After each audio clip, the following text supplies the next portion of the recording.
ভাৰতীয় জনতা পাৰ্টিৰ নেতাসকলৰ চৰিত্ৰত কেনেধৰণৰ ভণ্ডামি আছে মই আপোনালোকক ক'ম। যেতিয়াই দেশপ্ৰেমৰ কথা আহে তেতিয়া এই লোকসকলে আনক আক্ৰমণ কৰে। এই ক্ষেত্ৰত ৰাহুল দ্ৰাবিড় আৰু সৌৰভ গাংগুলী কি কৰিব কওকচোন।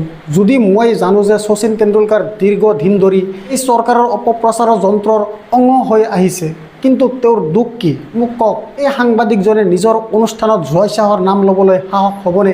আপোনালোকৰ মনত আছে অনুৰাগ ঠাকুৰে এক বিবৃতিত কৈছিল যে আমি অৰ্থাৎ BCCIয়ে এই সিদ্ধান্ত ল'ব নোৱাৰে, ভাৰতে ল'ব নোৱাৰে, এই সিদ্ধান্ত ICCৰ পৰা আহিছে। এতিয়া কথাটো হ'ল ICCৰ সভাপতি কোন?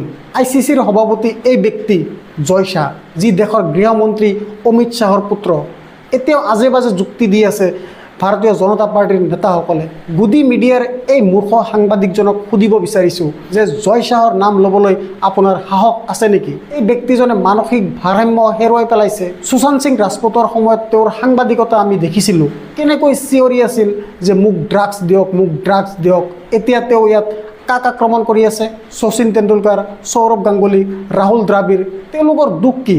আটাইতকৈ ডাঙৰ কথাটো হ'ল কাক দোষাৰোপ কৰা হৈছে?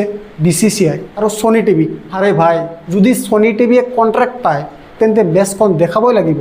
যদি কণ্ট্ৰেক্ট নাপায়, যদি এই মেচখন নহয় তেন্তে কওক কিয় দেখুৱাব?